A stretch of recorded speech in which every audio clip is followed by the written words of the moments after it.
There we go. Now I've got audio. Can you hear me, Joe? Joe, can you hear me?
What's up, everybody? I think maybe we fixed it. Joe, can you hear me? Yeah, I can hear you. Joe's got me. It seems like the chat can hear me. Friends, can you hear me? Drop something in the chat. Let me know that you can hear me because, my goodness, what are you going to do? We're back here for kicking off SEC Powers Hour. That SEC Powers Hour is back. And I told Joe in the green room, I'm like, something's sideways. You should be able to hear me. I don't know what's happening, but here we go. Sounds like we're here. Hopefully the folks who got bored, they'll come on back and check us out. I sure hope so. Because, I mean, at this point, you know, we're just trying our best. Joe, if you can hear me, hopefully they can hear me. How are you doing, buddy? Man, I'm doing good. I am sitting here in the studios. My bald head is shining, and I am excited about being back here on some SEC Powers Hour to talk about everything that we talk about in the SEC all around the nation. I'm all excited about seeing my friends there in the chat. I don't know where Herb and Raj are, but I'm going to be talking smack about them, whether they're here or not. So all is well. You know what I'm saying? All is well. They were in here for a minute, but I'm sitting over here bumping my gums, full screen, the whole thing, trying to give the people a little chit chat while we were sorting out the stuff. Come to find out, this is all it was. Crickets.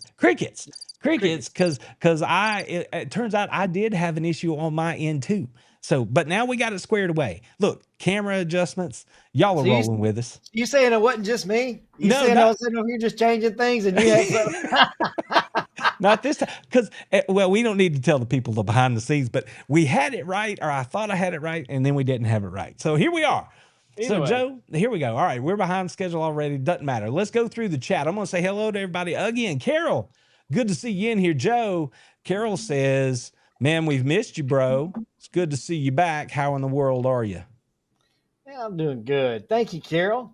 I love that. And you're going to get to hear all kinds of trash talk coming from me in a minute. So don't worry about it. Just stick around. We love you being here. Thank you for being here. And Herb and Raj, they're saying good evening. I don't know if they're able to stick around. I hope so. I hope they can stick around. Our good buddy Tim's in here tonight. Timothy Jones, as always, holding it down. Joe, we got a lot of new faces in the room. A lot of new faces showing up. Mickey's in here with us. Another day closer to seeing them dogs. Joe, Mickey is up in Tennessee. He says he's over in Spring Hill, Tennessee, and he's surrounded by volunteers. So, you know, that is what it is. And here's my guy, Baker Man. He's come in, Joe, big supporter of the channel. First time checking out that SEC Powers Hour. So, you know, we got to make everybody feel welcome. We got to make everybody feel welcome tonight.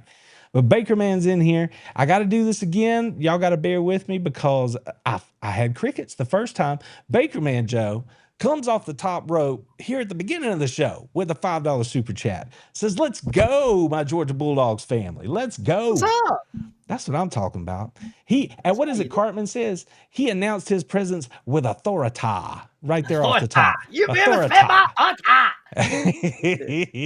Oh my goodness. I know we lost some folks because they had to move on because there was, you know, dinner was ready and stuff like that. But Joe, did you catch the bit where I was able to meet Miss Kimberly Ann this year at the G-Day game? She ran into me over in Athens, came up, said hello, met the family. Kim's a big supporter here on the channel, a member of the channel. So we're happy to see Kim in here with us tonight.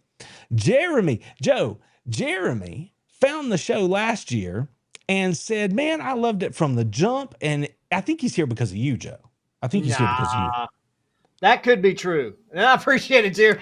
I mean, I ain't gonna pull no punches. I love it, man. I love it. I mean, you are by far the most intelligent person on the show, Randy.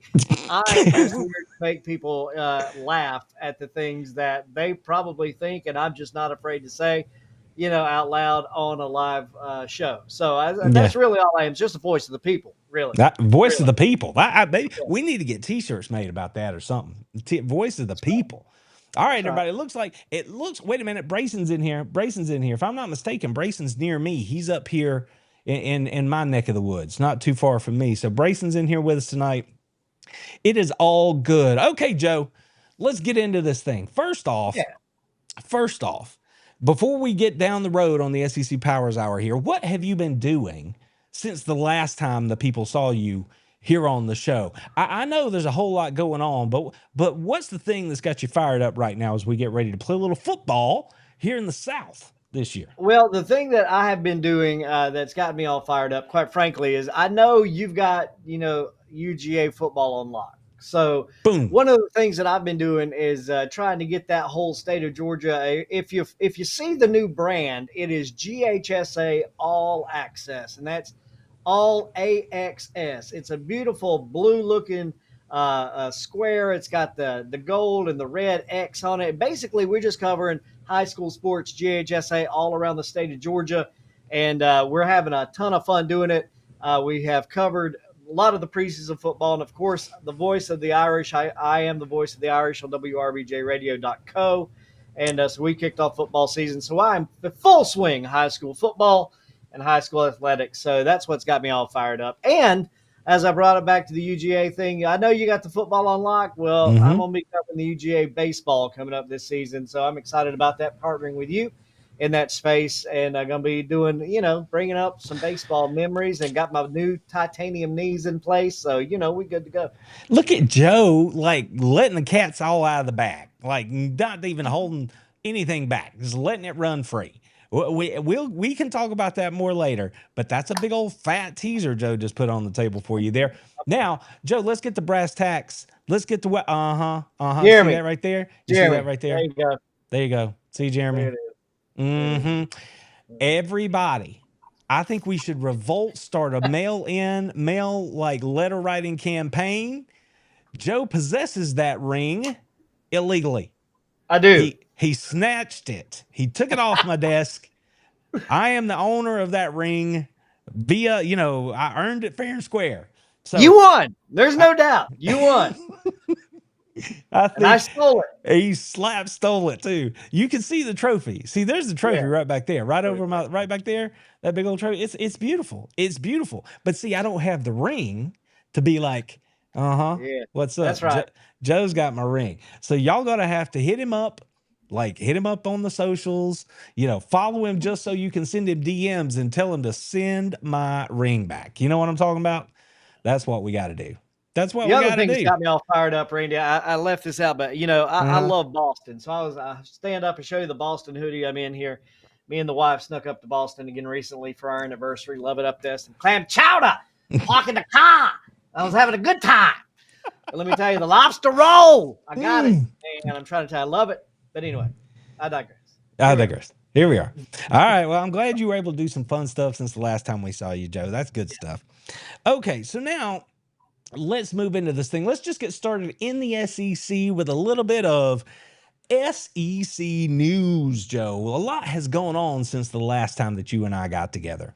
And there's some breaking news today, which we're going to get into too. So I don't see any reason. Let's put that first. Let's just go ahead and talk about the breaking news that came through this afternoon, because what had happened was, after months of talk and decision making and pushback and all these things, the Big Ten being real petty, today the SEC announced that they are finally going to go to a 9-game conference schedule starting next season. Now, really what you need to know here is that they're still going to have single standings, right? There's not going to be divisions or anything like that. And each team's going to play 3 permanent opponents. And then they're going to play 6 teams each season that rotate through their schedule. And essentially what that means is that each team is going to face the other SEC programs at least once every 2 years, and every opponent home and away in 4 years. So this year we have to get through essentially what was a lazy scheduling by the SEC, where they took the 24 schedule, just flipped home and away, and now we're playing the 25 schedule. In 26, though, it's going to look completely different, and my Dogs are going to have 3 permanent opponents. Now, without much thought, the first one's going to be Florida, okay? There's no doubt about that. The second one is going to be Auburn. Auburn.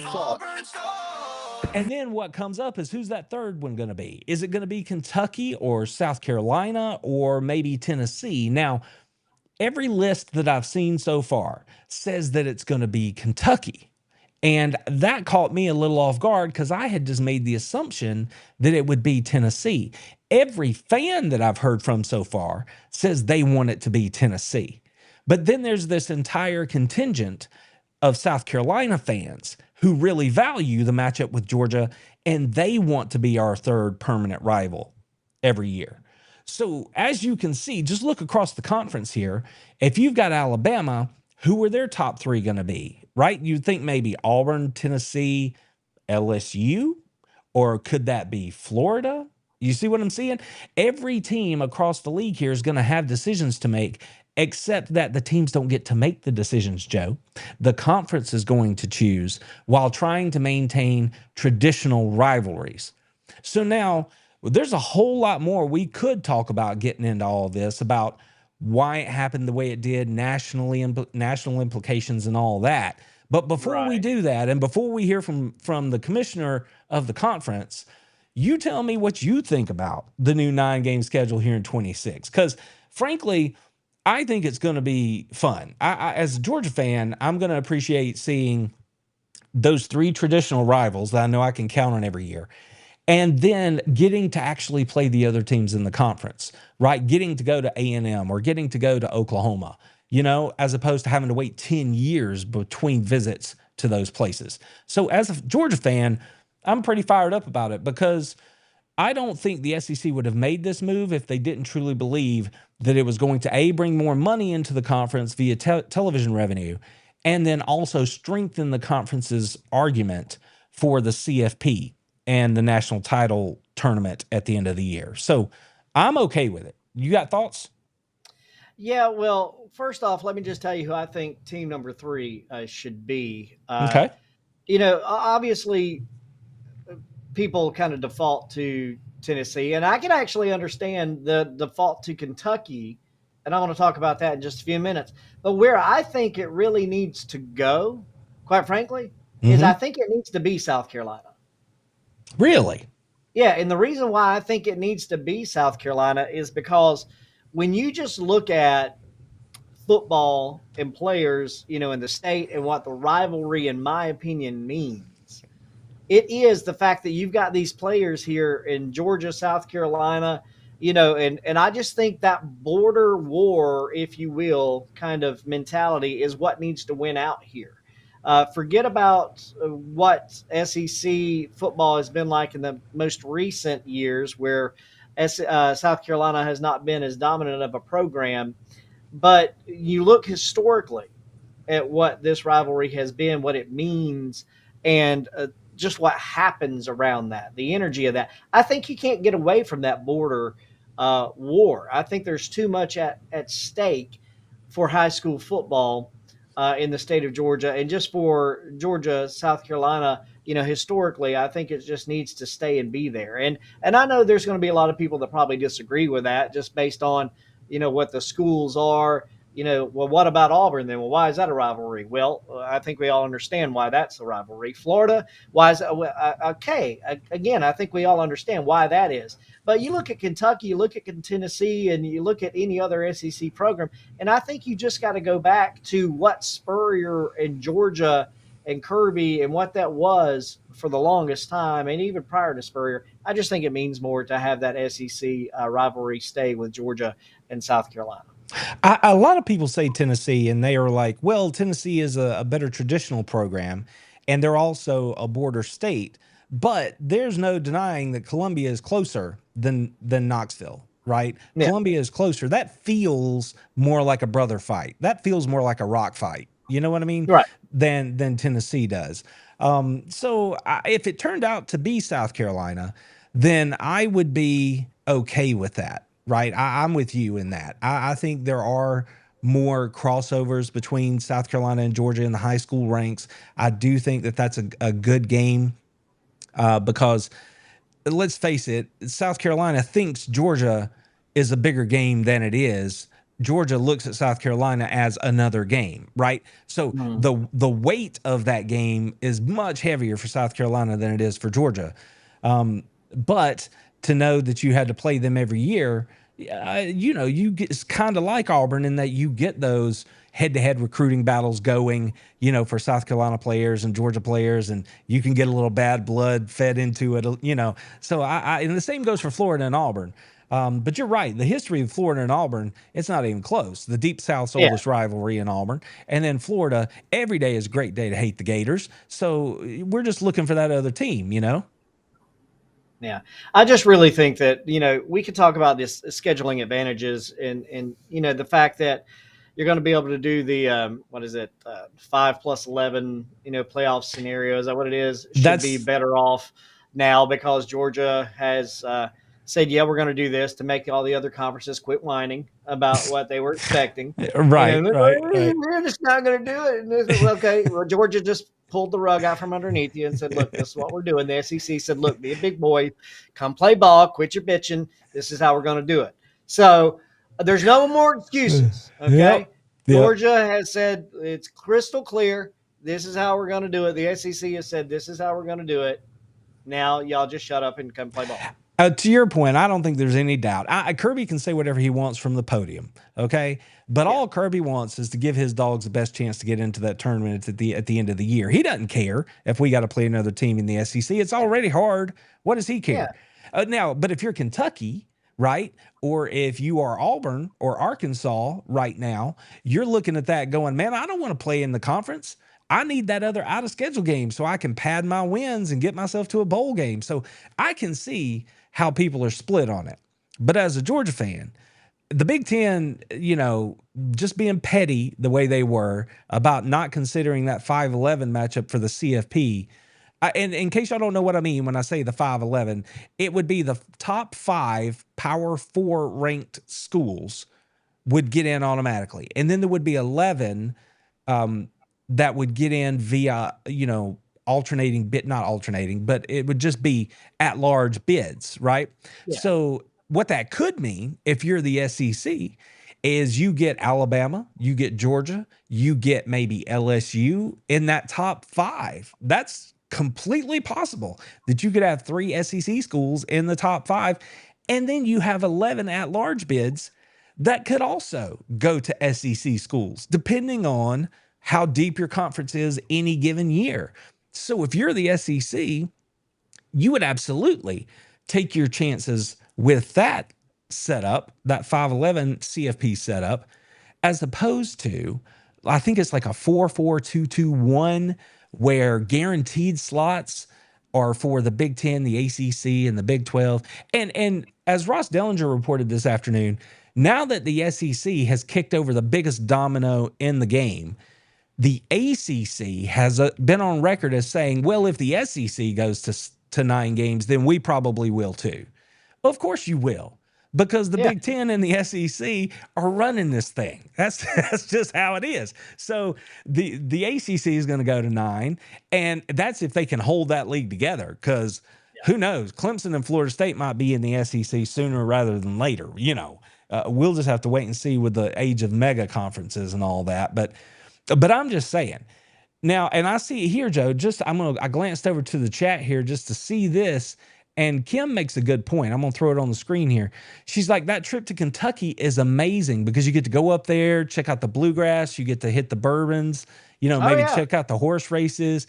So I can totally see how if fan experience is the deciding factor here, I can see why fans would want Kentucky over traveling down to, hell's armpit down in Columbia, because it's Well, hot as sin to go down there in September and early October. and I'll say this is I don't disagree with that. Number two and it's not a far number two, is Kentucky for me. Yeah. Okay. Even over Tennessee. I mean, it would be Kentucky. Yeah. I don't disagree with that at all. I don't. I'm actually just saving my Kentucky bit for just a little bit down the road here in tonight's show. So I'm not disagreeing with you at all. And I wouldn't be heartbroken if it wound up being Kentucky. Okay. I just think that I like the fact that South Carolina is the border war. And I like the fact that it's right there close enough to where people are just always mad at each other about it, much like it is with Florida. Yeah. And, that's just all there is to it. There's something about that that's kind of kindred to my soul, and I like it. But if it were not, I would be okay with Kentucky. I wonder how many teams out there across the conference, now that we know we're going to have these 3 permanent rivals, are saying something like this.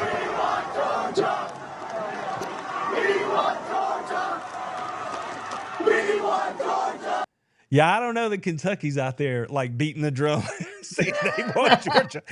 But listen, in fairness to Kentucky, they have been out there and they are a hard-fought game for Georgia every year. And it doesn't matter if they're not a good team by record. That is a hard-fought game every year. So, Joe, let's add a little more intrigue into this thing. Let's go ahead and take a look at what the commish had to say about it. And I'll read it out for everybody. All right. He says, adding a 9th SEC game underscores our university's commitment to delivering the most competitive football schedule in the nation. No lies detected. This format protects rivalries, increases competitive balance, and paired with our requirement to play an additional power opponent, ensures SEC teams are well prepared to compete and succeed in the college football playoff. That last line is all you need to know, because he's like, you're going to pay me, ESPN. If we go to 9 games, you're going to bring in the dough. That's coming. And then, oh yeah, by the way, when we get into CFP seating and making selections, I'm not going to hear any of that, your league, whatever. No. This is the SEC. It's different than everybody else, and we shall be rewarded. Now, he didn't say that as much, but I'm saying it for him. That's what he's telling everybody. This is about us getting as many opportunities to win national champions, compete for and win national champions as, we can possibly get. So thoughts on Sankey's words?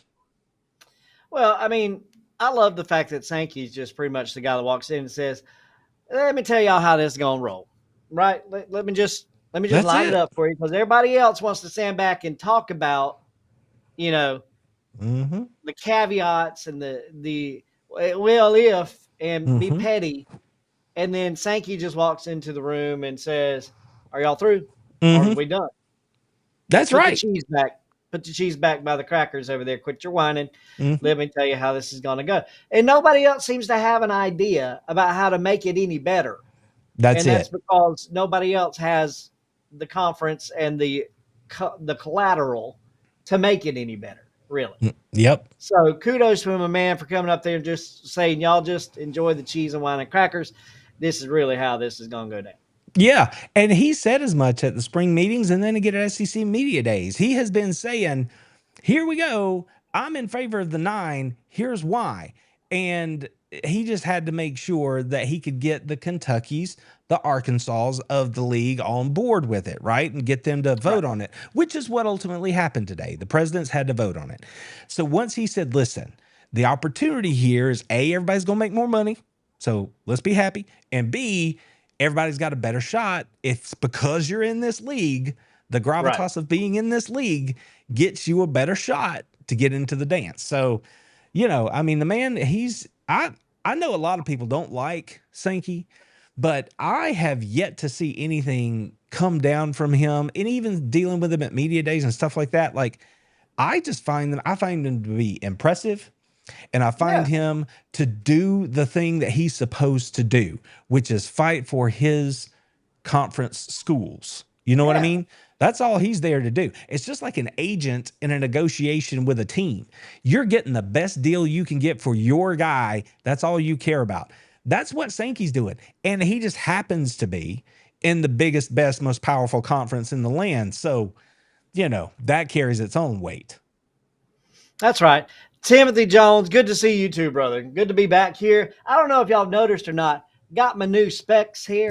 Got the old round. I got the Coke bottles on now. Got the it says it makes me look more sophisticated, y'all. I'm trying to bring a more sophisticated side to the show because it's normally all over there, and I'm trying to bring more sophistication. Got my little salt and pepper going on here. Got the hoodie on. Got the Coke bottles on. You doing trying it? to make y'all see the value here in the voice of the people. All right, here we go. Let's keep it moving, Joe. Since we're talking about the league, we talked about that's what happened today. But now let's set the table for the rest of the year. Back at SEC Media Days, Joe, in their infinite wisdom, the media collected at Media Days handed us this as their season prediction, which is Texas 1, Georgia 2, Bama 3, LSU 4, and then they put South Carolina at 5. Now, I'm not going to read off the rest of them. You can see the screen, Joe. What do you think about the media's predictions? And I think we might be about to get into a few predictions of our own. I actually can't see the screen, by the way. What? Since when? Like since the whole time? I don't even know what's up with that, friend. I see you. You see me. That's all I see. Uh-oh. Well, I don't know what everybody else sees, but I'm just telling you what I see. Okay. Well, Joe, media poll, I will read it out to you then. Don't know why you can't see that. That is messed up. All right. So anyways, here we go. Texas 1, Georgia 2, Bama 3, LSU 4, South Carolina at 5. You got Florida at 6, Ole Miss at 7, A&M at 8, Tennessee at 9, Oklahoma at 10, Auburn, Missouri, Vanderbilt, Arkansas, Kentucky, Mississippi State. Thoughts? Well, I was trying to look at my snapshot of my notes prepared for the show here tonight as you're going through that list. So, I'm not a multitasker in that way, but I will tell you that. Well, look. All right, look. Yeah, here's the top 4. Give me the top 5 again. All right, here we go. Texas, Georgia, Bama, LSU, and they put South Carolina right there. Okay. Well, look, I will say this for all those who are not at all ashamed of the way too early like NFL mock draft. Please understand that South Carolina's got a quarterback in there playing that is drafted or mock draft number 2 to go in the next NFL draft. The kid can play ball. Okay. He's a baller in South Carolina. So I'm not surprised to see that they made the list up there. Don't know if that's because of him or not. Texas, I don't understand. Why? Do we have to do it again? I mean, you played us twice last year. You lost to us twice last year. Alabama, okay, your defense, your linebacking core on your defense could be the best thing that you've got going for you. The defensive side of the ball is pristine. The quarterback position is one that is in question. Okay. Sure. So somebody, please make it make sense to me. Who did you say the others were? You got Texas, you got Alabama, you got Georgia, you got South Carolina at 5. Who was 4? So it goes Texas, Georgia, Bama, LSU at 4, South Carolina at 5. LSU. Yeah, LSU, I dig that. I don't disagree with that at all. So okay. I'm not really shook up by what you're saying. I just don't like the order that's there. I don't know why Texas would be number 1, Georgia would be 2, Bama would be 3. If I were to say anything, I would say Georgia, Bama, Texas, something like that, and go in that order is what I would say. Maybe even Bama, Georgia, Texas. There's no way in hell I'd put Texas at the top of that list. I just wouldn't. I mean, what have they done other than lose when it matters and, still have a quarterback controversy over there trying to decide whether my boy is going to stay another year in Texas or not. It's playing QB over there, Manning. They don't even know if he's going to stay another year or not. Right. Well, I mean, he said, yeah, it's back and forth. He says, well, I don't know what my papa's talking about there and all that, but I'm not concerned about Texas. We'll deal with them in November. But I think I think LSU is a real threat. Ole Miss, is always a variable. Tennessee, Yeah, Ole Tennessee Miss and Ole is. Miss, I see them as being kind of the same, and I see them as being an opportunistic 3 or 4 team, maybe a 5 or 4 team really in the region is really where they're going to stack up, I think. So, Well, everybody's all fired up about Lagway down in Florida. They got that quarterback Lagway down there. They're like, yeah. And this is Billy Napier's best 2 deep yet. So they think they might be able to do some things. Thing about him is nobody knows if he's actually hurt or if he's going to be able to stay healthy. And then yeah. Ole Miss is sitting there at 7. A&M is quietly sitting there at 8. And then you got Tennessee, who they are looking like, I mean, Nico, I'm about to leave you, finally left them, and now they got Yeah. nobody else up there. Aguilar, I think, is the quarterback's Yeah. name going into the season. So I don't know what to make of them. I mean, Hugh Freeze is still at Auburn. I think that Missouri is probably being slept on a little bit because of their schedule. I think they could probably make some more noise than people are maybe giving them credit for.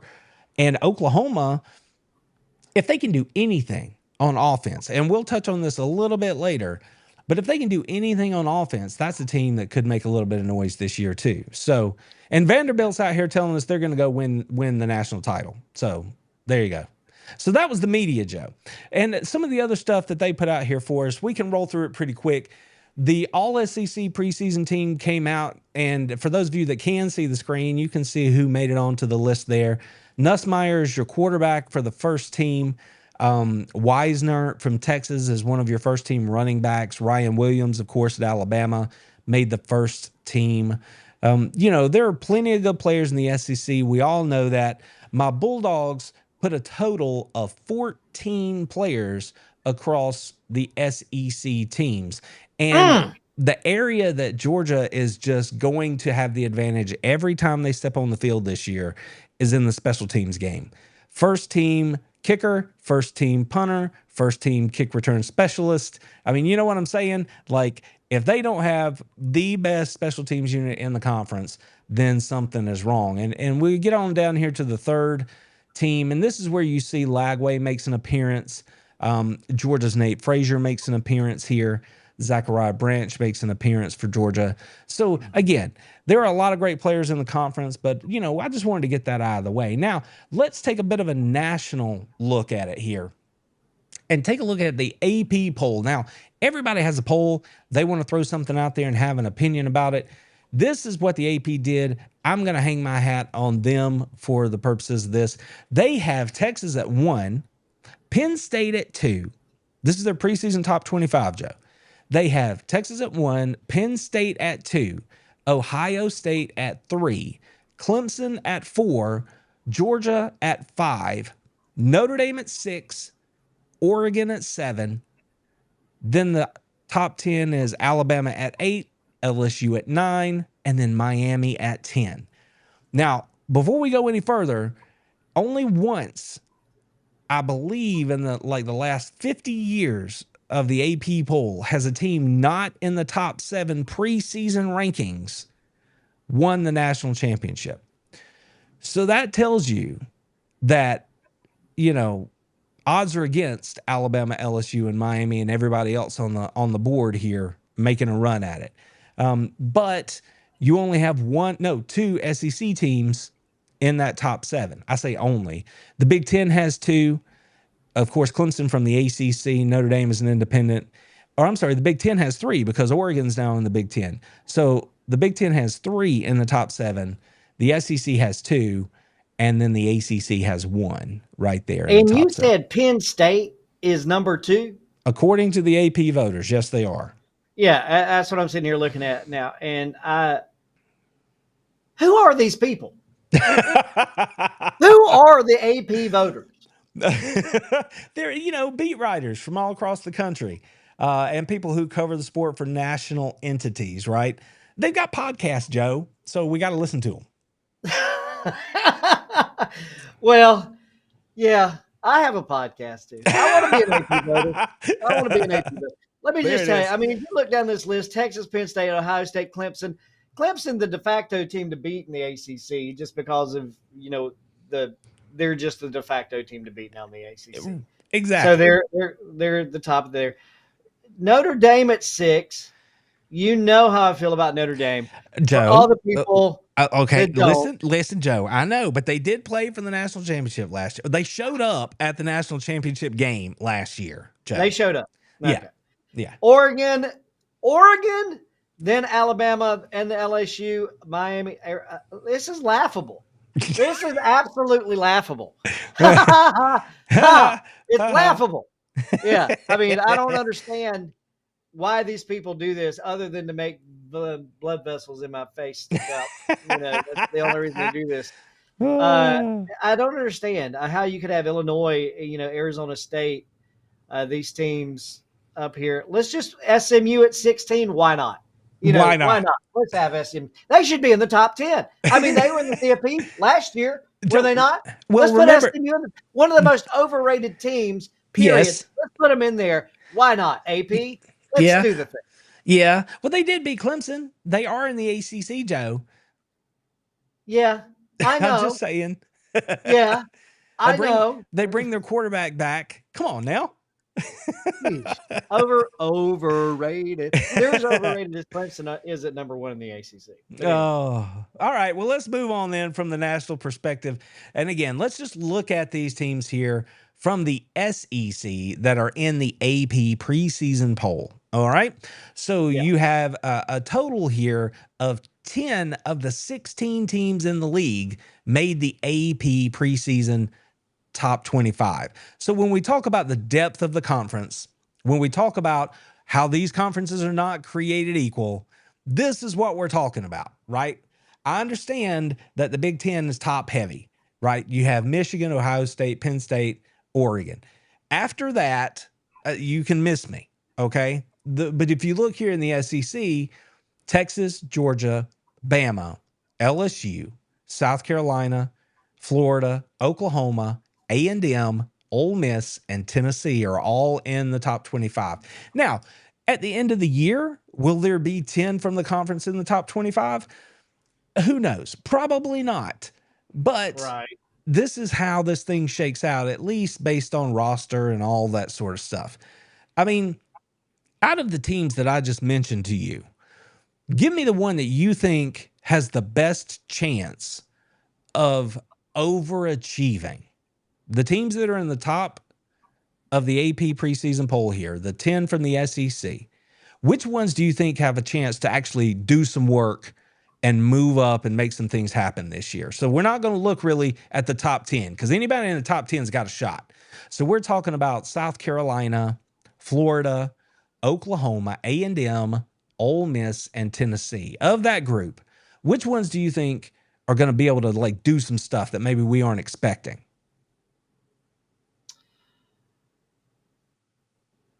You said of the AP top 10? No, I said of the AP. I said the teams that are in the AP preseason top 25. Which of the following schools has a chance to make the most noise and like overachieve?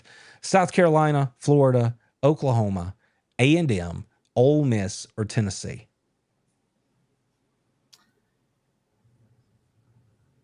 I'm going to say South Carolina. Okay. Believing in old Lenore Sellers over there, yeah? Yeah, I am. And if you're wondering what I'm doing here, since I can't see your screen, I pulled up the live feed over here to my left, and I'm just looking at the SEC teams in the AC, so I can follow along. I'm watching over here on the left.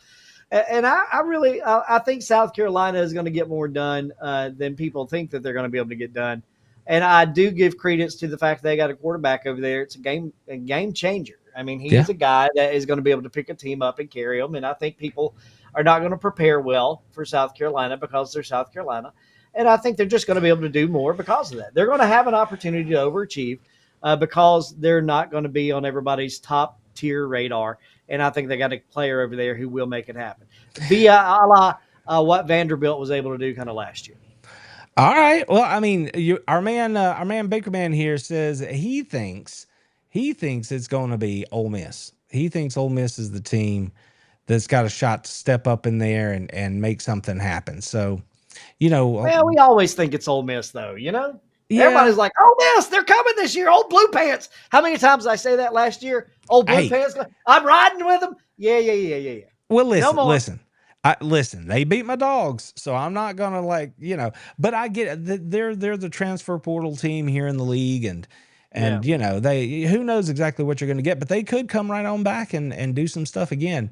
It's gonna be fun to see. All right, Joe, who's got no shot? Who falls out of the top 25? Who's gonna underachieve from this list? Oh man, that's too easy, I think, for me to say. Bourbon. Okay, go ahead. I think it's going to be. I'm going to give you.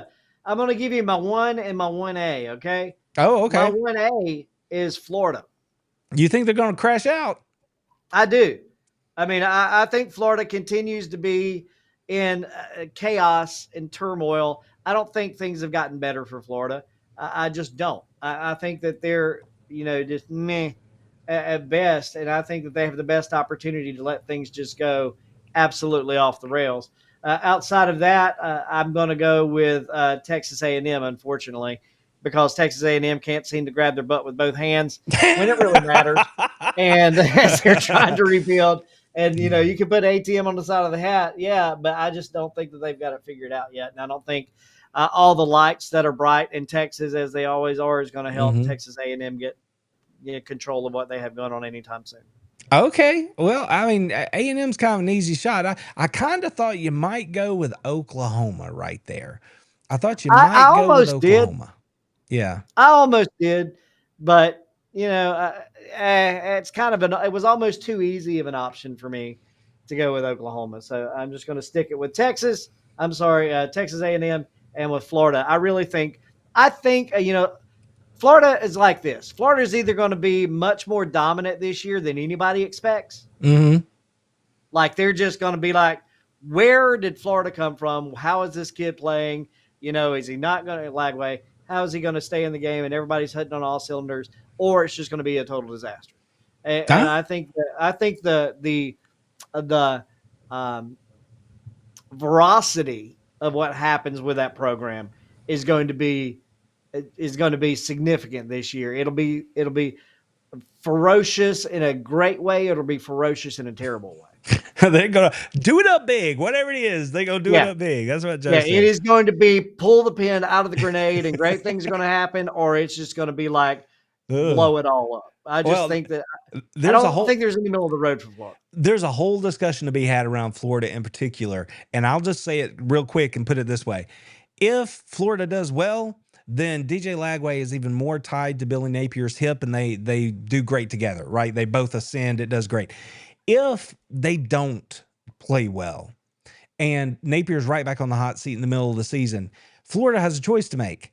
Do we fire Billy Napier and then have to pay his huge buyout? So you do all the bad things that come with firing a coach. But if they fire him, Lagway's attached to him like this. That means you're probably going to lose him, because if Napier goes away, Lagway's probably out the door. So he's going to go somewhere else and play because he loves Billy Napier. He said as much. If you watch the Netflix thing, he and Napier are like this. He came a long way from home to come play at Florida. So if you're Florida, do you do what's right for the program if it's not going well, or do you do what's right for right now and try to keep this really good player that you think can do something for you? I don't know. It's a big choice. Now, we talked about, go ahead. No, I was just going to say it again. That's why I said what I said. Pin out. And see what excellent happens. Or complete explosion. Yep. Well, let's touch on this real quick, because Oklahoma, Joe, is a team that literally had me and you playing wide receiver last year. Like the top 8 wide receivers they had got hurt. They had nobody at wide receiver. And they had a really bad quarterback in that he didn't play well. Now that quarterback's at Auburn this year, right? In Jackson Arnold. But now they went out and got this cat from Washington State, John Mateer, who threw for over 4,000, ran for over 1,000, brought him in and said, hey man, we need some help. And so they brought him in to do that. And they also brought in a running back, Joe, by the name of Jaden Ott, who he was a really good player at California last year. I think he's probably going to be one of the most impactful transfers across the country.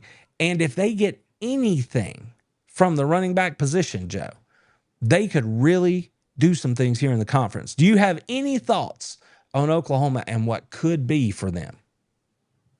Not really. As I said a second ago, I could have overlooked Oklahoma, and I did for a reason. I think Oklahoma is easily overlooked, and I think they'll continue to be easily overlooked because I don't think bringing in a quarterback from Washington State and a running back from wherever you just said he came in from California is going to matter. Yeah. Cal, yeah. I don't think it matters. I don't think Oklahoma. I just don't think they matter. That's the only way I can. Oh my God. I need to cut that out and put that on Oklahoma. I just don't think they matter. I don't. Oh my goodness. Oh my goodness. All right, Joe. Well, I know you wanted to talk about this earlier. Let's jump back up here. Talk to me about King, Texas. Joe, talk to me about King, Texas. I'm assuming you can't see this, but on the screen, there's an image, 2 chairs side by side, royal in stature. Steve Sarkisian sits in one with a crown upon his head. Arch Manning sits in the other with a crown upon his head. Joe, talk to me about King, Texas, and tell me why, even though they have won nothing of consequence since joining the league, that they are the new Alabama. Joe, tell me why that's true. I can't tell you why it's true because it's not. I mean, that's just all there is to it. I can tell you why the media wants it to be true because the media needs a new rivalry that is going to build money into, what is the growing world of SEC football and, bringing all these teams in. And that's why they want it to happen that way. But the truth is, until you can win a damn game when it matters, it don't matter. You don't matter. I can get the Burger King crown and put it on my head too. People aren't bowing when I walk down the street. I can wear purple. People can say it's royal, but it doesn't matter. It doesn't matter. I don't know how else to say it. Playing pretend can be fun. We all will admit that. Yeah. It's cool, man. I draw hair on my head from time to time too, just because I want to see it there. You got all these avatars and things you can build on social media platforms. My kids go, Dad, look at you with hair. And I'm like, yeah, it's cool, ain't it? But guess what? It still ain't there.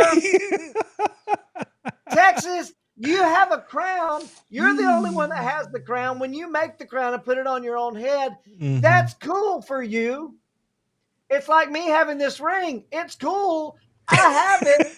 I didn't win it, but I got it. See, Joe, keeping it real. So applause for that. Applause for that. I'm just saying.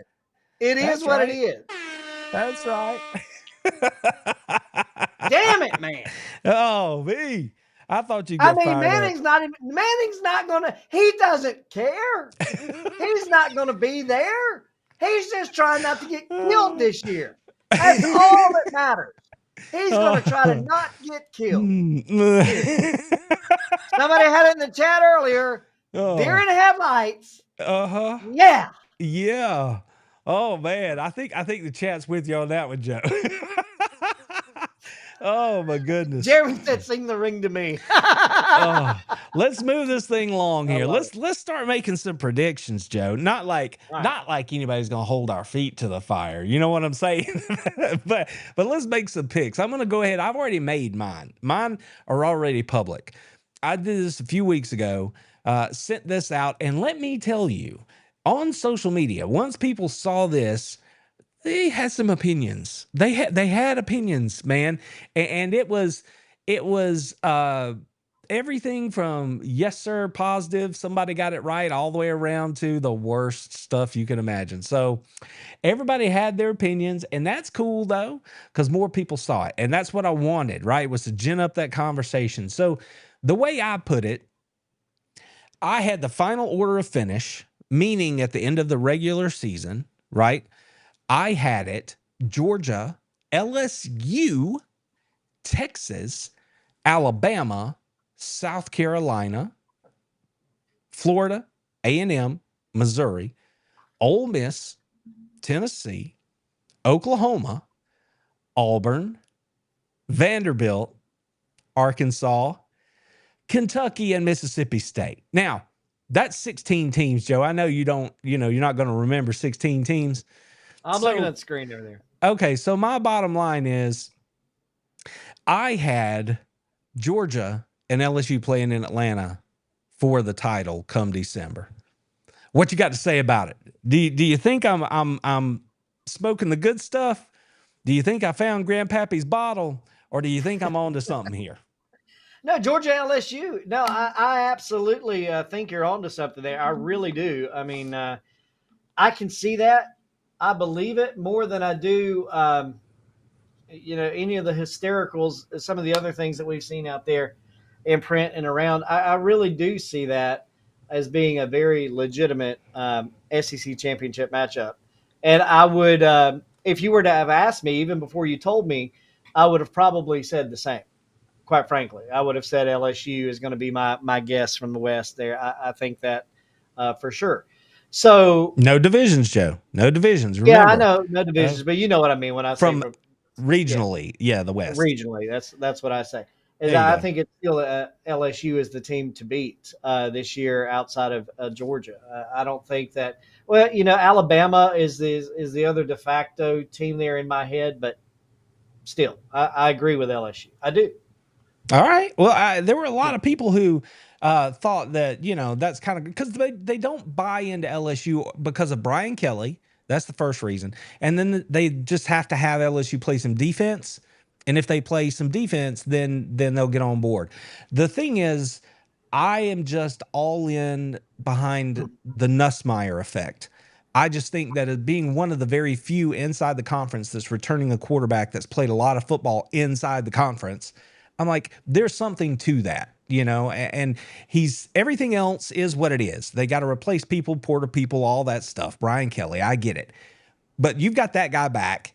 You're going to have a good offensive line, and you're going to have playmakers at the playmaker positions. So if that defense can do anything better, and I'm inclined to think that they will, then I just see them finding a way. And at the end of the day, they're going to make their way back to Atlanta. I mean, is it, I saw it as that was as good a guess as anybody else. I honestly think Texas could lose 3 games. I've seen some people saying they think they could lose 4. Alabama, I think I had them just losing the wrong game, which is how they didn't get there. Like LSU beats them head to head, and that would be the difference. And I know that Alabama people will not hear that based off of what happened last year in Baton Rouge. But I'm just saying that's how we got here. So Georgia and LSU in Atlanta. That's what I got. Yeah.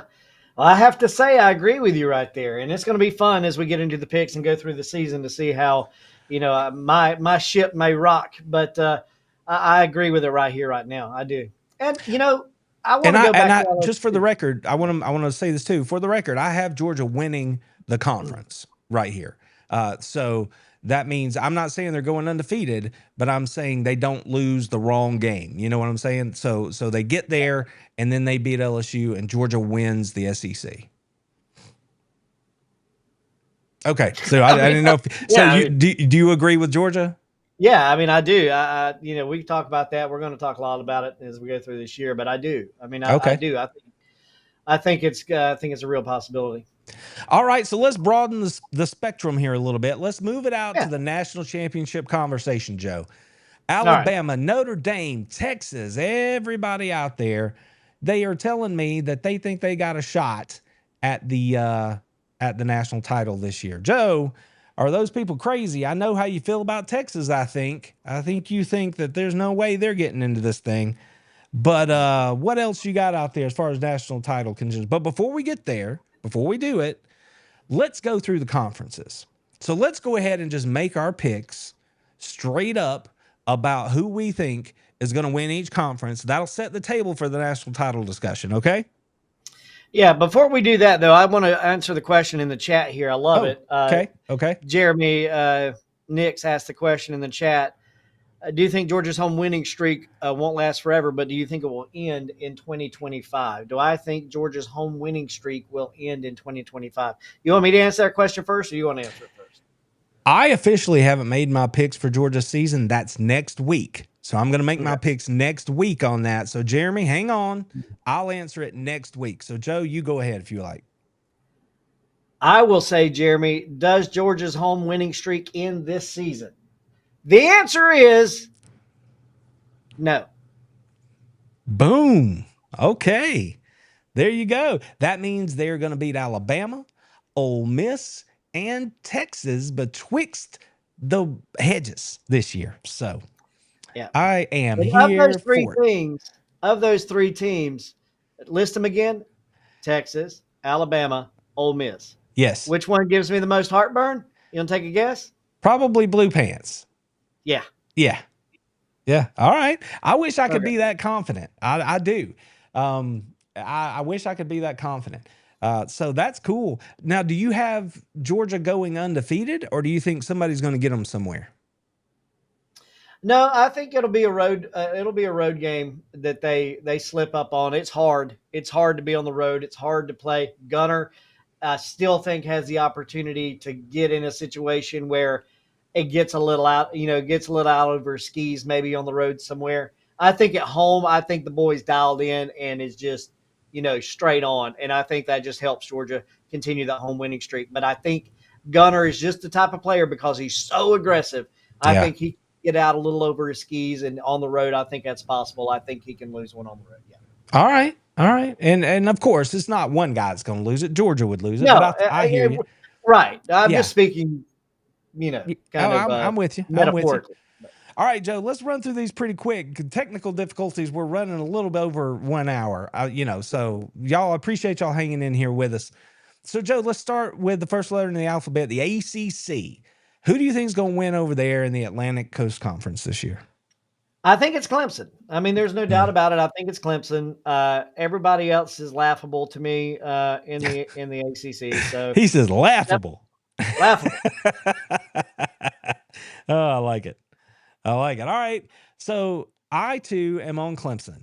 I tried to look around and see somebody else that I could get excited about. And I think there are going to be teams that aren't going to be, awful.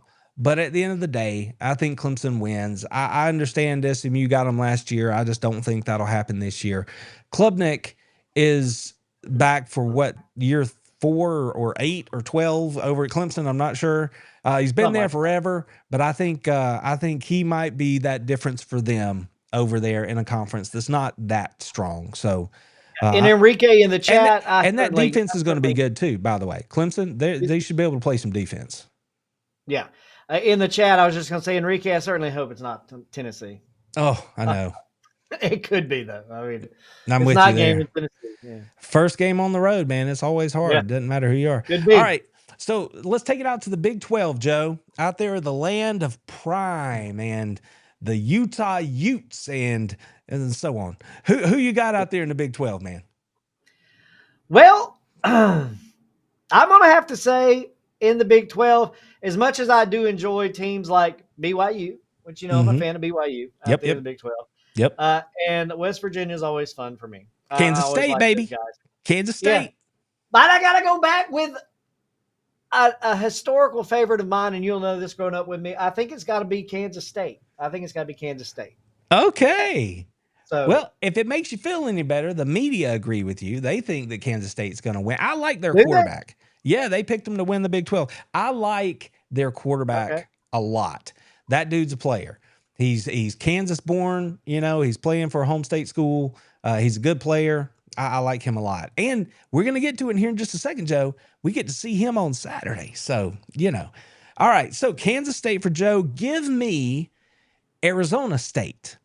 I don't think last year was a one-hit wonder. I like the fact that their quarterback's back. I know they don't have Scatterboo, but they are still going to, get some stuff done out there. They're feisty out there in the desert. Give me Arizona State to ultimately win the Big 12. All right, Joe. Big 10, man. The Big 10. We all know what's going on with the Big 10. Who you got?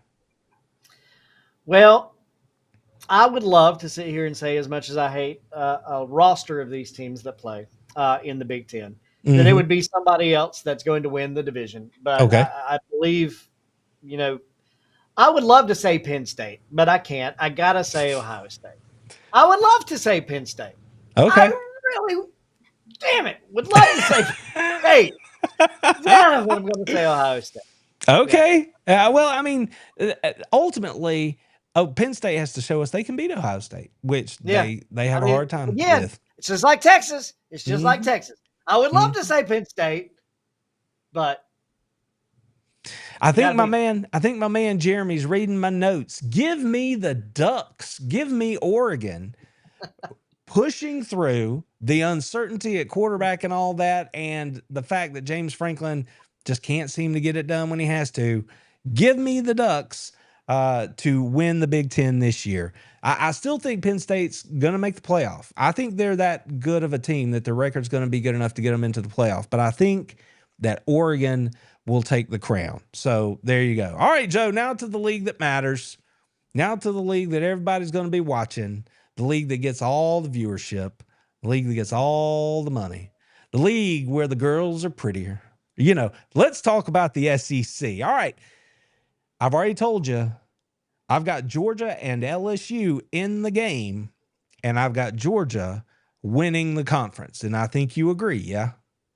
Yeah, I've told you that I agree with the fact. I believe it'll be the SEC championship of LSU and Georgia, and I think that Georgia wins that SEC championship. I do. I mean, that's just everything that I see makes me. And granted, I haven't seen as much as you have because I'm in high school football season, but Right. I do think that it'll be LSU and Georgia, and I think Georgia wins. I do. Oh, all right.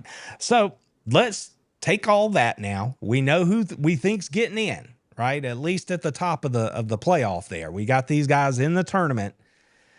Give me your two teams in the national title game, and then give me your champion. I know. Home playoff games, all that kind of stuff going on. You never know what's going to happen. Yeah. Attrition, players get hurt.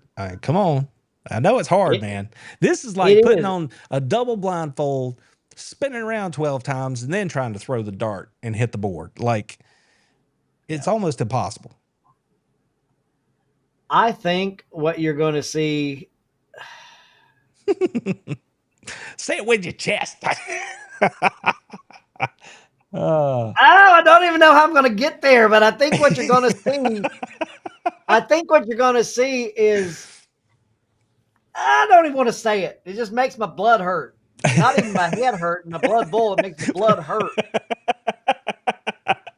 So flustered, can't even get it out straight. Just I just don't. all kinds of messed up. I don't even want to say it, but I mean, I think Ohio State's going to get to play for a national title again this year. Okay. And it just makes me sick. And Hey, listen, I know that there's questions about Ohio State, but Yeah. I think most people in the country are going to tell you that they've probably got the best offensive player and probably the best defensive player on their roster in the country. Yeah. I just don't know how I feel about it. Right. So if I've got to say it, I mean, I guess it's got to be Ohio State. And just for the sake of me not going absolutely nuts, I'm going to say LSU. LSU. Yes. The Bengal Tigers.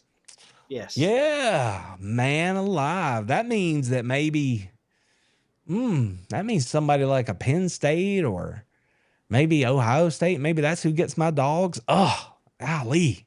All right. Well, there we go. LSU. Just something else out there, man. Go ahead, put tape to it. Yeah, put tape to it. And I love Carol. Are you okay, Joe? No, I'm not, Carol. I'm not okay. I'm not okay. I'm not okay. But I'm okay to say it so we can have tape on it. Ohio State and LSU. All right.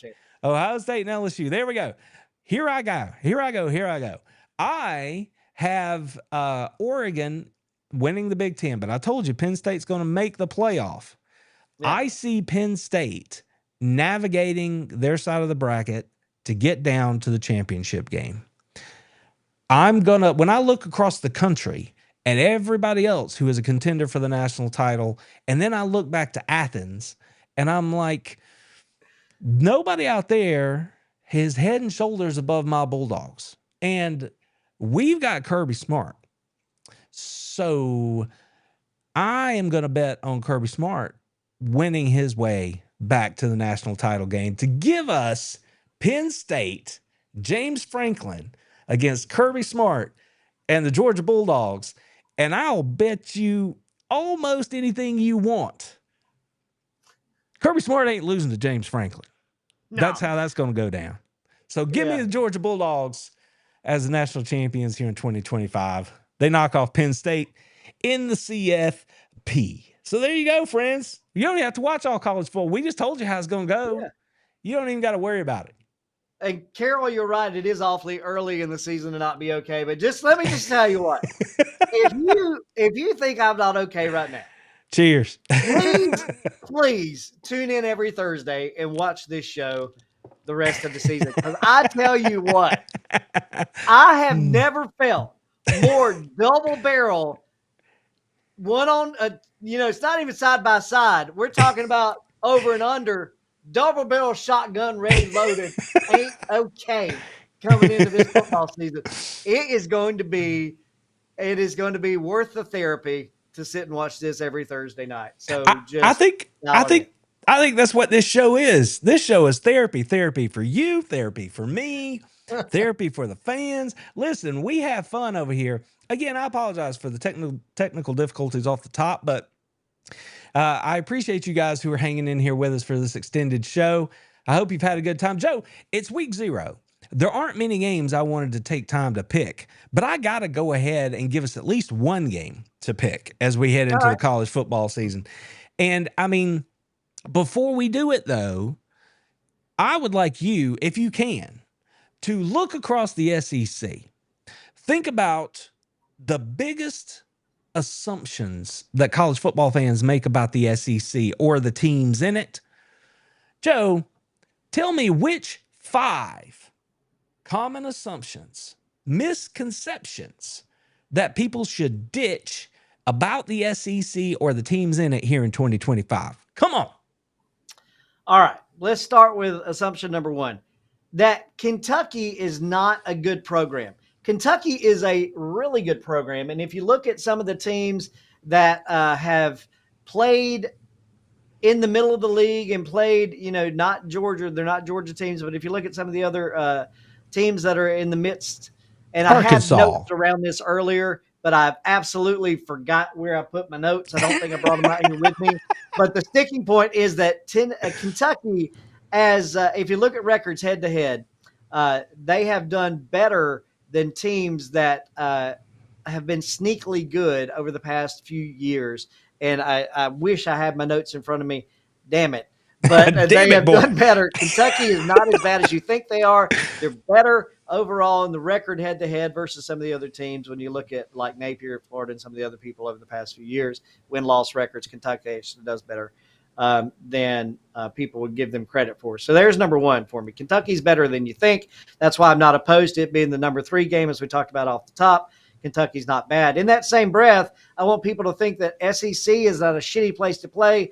South Carolina is not as bad as you think either. They actually are a better program. They're just disguised in a pile of shit at the moment.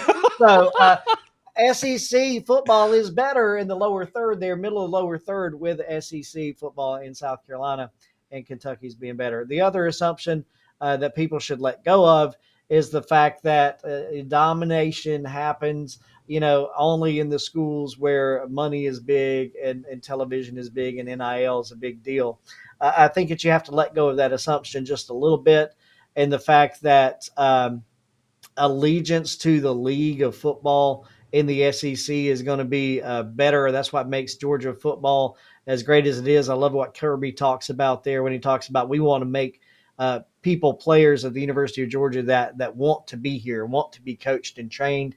I think that you're going to see that assumption win out in the SEC in places beyond the University of Georgia. So don't think about it being all NIL all the time and, just about revenues and television. I think there's a lot said to the allegiance of football How many is that? Is that three? Are we at three? I think we're at three. Yeah, Yeah. I All think right. that's So at come three. on. What do you got? Two more. So a couple of other assumptions about football in the SEC that people need to let go of is that where's Herb and Raj, by the way? Where are they? Are they here? Are they I don't know. not here? I think they might have bounced out. They might have other I've shows been or something. saving this one for you, Herb and Raj. They'll Alabama. they'll check the replay. They'll check the Yeah, replay. Yeah. I'm sure they will. Alabama is not the best football team in the state of Alabama. They are not the best football team in the SEC anymore. And people need to just let that go. You need to let it go. I'm just going to leave it there. Herb and Raj, I'll talk to you next week about that one. Okay? About that one. And I know Auburn sucks. But anyway. And Auburn sucks. That's an assumption Yeah. that's not a misconception. Okay, Yeah. Joe. That's four. That's four. That's you four. got one more? Yeah, you got Yeah, one more? One more for us real quick. And that is that old Blue Pants at Ole Miss. Yeah. I still hate him. Okay. let's just throw it out there. It's an assumption you can keep get away with. I don't care. No, really. The other thing that I wanted to point out here was you talked about Texas A&M and the program over there. I mentioned that earlier. I think that Texas A&M and Oklahoma are going to be. This is what the assumption is. People need to let go of. They're just not SEC football teams. They're just not. They're gotcha. Just not. Oklahoma, you're never going to be an SEC football team. Texas A&M, you're too transactional to be. They're just not relevant, and I hate to say that, but they're really just not. So let's let go of the assumption that they are indeed SEC football teams. So they're not. Yeah, because they're asking for it in the chat, Joe. Let's hit one of these. I don't care for Auburn. Auburn sucks. And don't say we don't give you what you want over here on this show, because I'm just waiting for Herb and Raj to peel themselves off the floor when I said Alabama's not the best team in the best team. Now, you said team. Do you mean team or program? Team. Okay, gotcha. All right, so that's pretty good. I just have one. I made you give us five. I just got one. I think people have to let go of the fact that Vanderbilt is going to be a perennial doormat moving forward. I think Vanderbilt under Clark Lee and currently under Diego Pavia, I just think that they are a team that you better show up and you better strap it up tight, because they're going to play hard. They're not the Vanderbilt from, the mid 90s. This is a different kind of team. I understand how bad they've been forever, but I just think that moving forward, as long as Clark Lee is there, they are going to be a hard fighting team. And yes, they have their disadvantages, but just let go of the misconception that it's an automatic win, right? Even Nick Saban gave himself over to it and said the only place that isn't hard to play in the SEC is at Vanderbilt. And then Alabama goes out and loses to Vanderbilt last year, and they were playing that sound on the board all post game, right? I just think Vanderbilt's not that team anymore. I think because of the new era with the portal and with NIL and things like that, I think teams like Mississippi State are going to have a hard time, pulling it together and scrapping to get into that middle of the league. So I just think Vanderbilt, because of what they have to offer, right, just as a university, and they have people who want to spend money, I just think that that's a team that people just have to be ready to play. I just don't think they're the same old doormat that they've always been. So that would be that would be my one. Okay, so Joe, like I said, we're going to pick a game. We can't do the show without picking at least one game. So I decided to pick the one that's happening over in Ireland. Joe, Kansas State and Dublin. The Cyclones of Iowa State are going to mix it up over there on the Emerald Isle. Joe, tell me, my friend, my brother, tell me, who's going to win that thing? I already told you. I like Kansas State. I like their quarterback. I like the fact that they're bringing back some other stuff. He's scrappy. Iowa State is right there in the rankings with them. They're going to be pushing for them. They're going to be head to head. This is a big game inside the conference. Tell me who you got, man. Kansas State or Iowa State on the Emerald Isle? based off of the previous conversation I've had on this show and what I think is going to happen, I do love the Cyclones, but I absolutely, hands down, K-State, baby. Going with K-State. Yep. Well, I see you over there in the chat, by the way, Carol. Don't let Herb and Raj trick you. Don't let them trick you. Nah. I got something for Herb and Raj. Don't you worry about that. Well, I'm going to do this. And I like Kansas State too. I already told you I like their quarterback. I think he's, got a shot to win the league. But following up on my Arizona State prediction in the conference, I think I'm going to go with the Cyclones, and because it's week 0 and I don't want to pick the same team as you. So give me Iowa State. Give me Iowa State. You'll have Kansas State. And at least for 1 week, Joe, you might actually have the lead in this thing. We'll see how it goes. Yeah.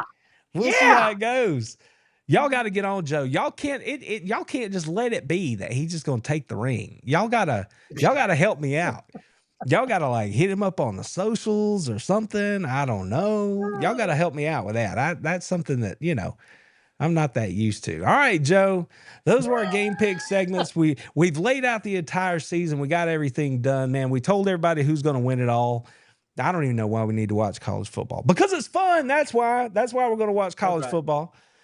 Before we get out of here, anything you want to leave the good people with before we get on out of here? And they've been so gracious to hang out with us here for an extra half hour or so because of our technical difficulties. So let them know something, Joe. No, I think what I want to leave everybody with is just, hey, enjoy what we got going on here. Enjoy the fact that this season I'm going to make a concerted effort to be out and about and more involved in the collegiate scene. Randy's out and about. He does his things. He's been in Athens a few times. You guys have seen him there in some cases. I expect to be fully engaged with this platform, not only in studio, but out and about. So thank y'all for being here. I love the fact that you're here. You make this so much fun for me and Randy. So thank you for being here. And I look forward to seeing you out and about. And remember this phrase, because it's going to matter as we go through this season.